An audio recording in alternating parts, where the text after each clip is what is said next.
Welcome to this explainer. Look, navigating the special education system and the IEP process can feel, well, completely overwhelming. Like you need a law degree just to get your kids some help, right? But it really doesn't have to be that way. Today, we're diving straight into the top 10 common pitfalls parents face. And more importantly, we're going to show you exactly how to fix them. If you're a parent or guardian trying to advocate for your child, consider this your essential guide. Right off the bat, let's dive into this with a crucial reassurance. None of these mistakes make you a bad parent. Seriously. Pretty much every single family makes at least one of these slip-ups simply because, you don't know the system yet. These errors almost always come from a lack of process knowledge, never from a lack of care for your kid. To make all this information super easy to digest, we've organized a roadmap for us today. 1. Mistakes happen, an overview. 2. Mastering the paper trail. 3. Navigating the meeting room. 4. Demanding data and specifics. And finally, 5. Becoming an empowered parent. Let's jump right in. Starting with Section 1, Mistakes Happen, an overview. Let's take a quick look at why these slip-ups occur in the first place. It's vital to remember that navigating this stuff is basically like learning a completely foreign language while trying to advocate for the person you love most in the world.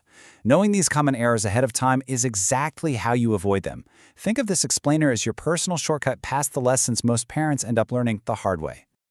Moving right along to Section 2, Mastering the Paper Trail. We need to talk about documentation. Here is a hard truth about special education. A hallway conversation leaves literally no record. If a teacher verbally promises some extra reading help, it doesn't technically exist yet. The fix for this is incredibly simple. Email is documentation. Always follow up that quick verbal chat with a polite email saying, "Hey, just confirming what we discussed today." Boom! You've now created a permanent, time-stamped record. And this illustrates our next pitfall perfectly. Say you request an evaluation, and the school says no during a meeting.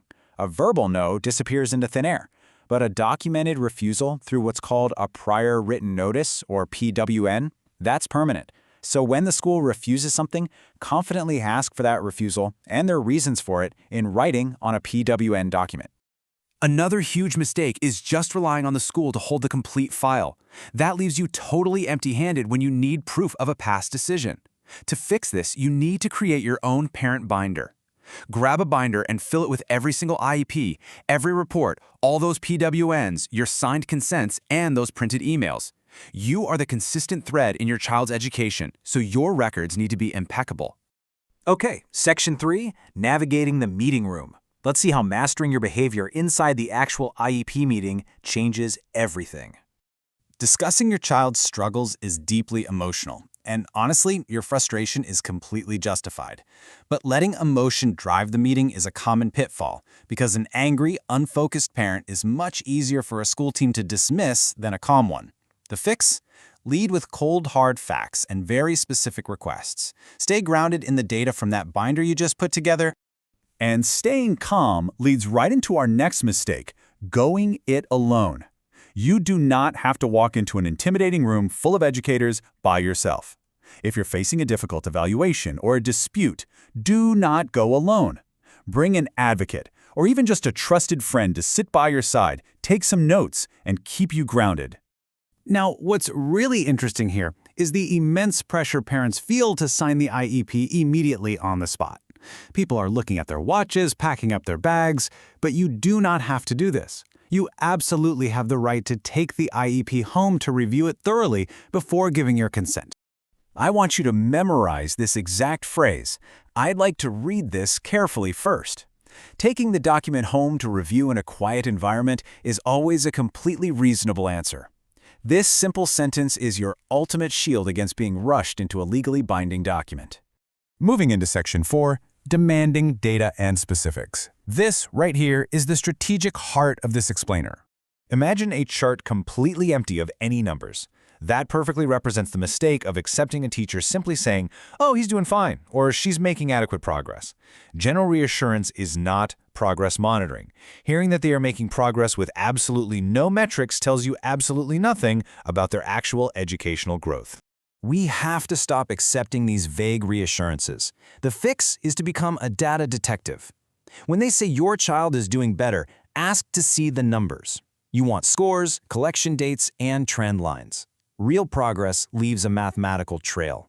Similarly, going into a meeting and just saying, "he needs more help," is way too vague for a school to act on. You've got to be hyper-specific. Instead of more help, ask for exactly what you want, like 30 minutes of specialized reading instruction twice a week, backed up by the specific data in your binder. Let's slow down here for a second, because confusing these two terms is one of the most consequential mistakes a parent can make. Accommodations change how a student learns. Think extra time on a test. Modifications change what a student is expected to learn, like lowering the actual reading level of the test itself. Why is this so crucial? Because signing off on modifications without understanding them can permanently derail your child's diploma track. Before you agree to any modification, ask this exact question. Does this change what my child is expected to learn, and does it affect the diploma? You cannot afford to unknowingly alter their graduation path. And finally for this section, the mistake of waiting. If something isn't working in November, you do not have to suffer in silence until the annual spring review. The IEP is a living, breathing document. You can formally request an IEP meeting at literally any time during the school year. All right, let's wrap this up with Section 5, Becoming an Empowered Parent. We've covered a ton of ground today, but look at the shift that happens when you apply these tools. By knowing these pitfalls and their actionable fixes, you transition from sitting at the table feeling intimidated to stepping up as an active, organized leader in your child's educational journey. I'll leave you with this provocative thought to carry with you. Now that you know your rights, the difference between accommodations and modifications, and the absolute power of documentation, what specific, data-driven request will you put in writing today? Take a moment, pull out that parent binder, and take that first empowered step.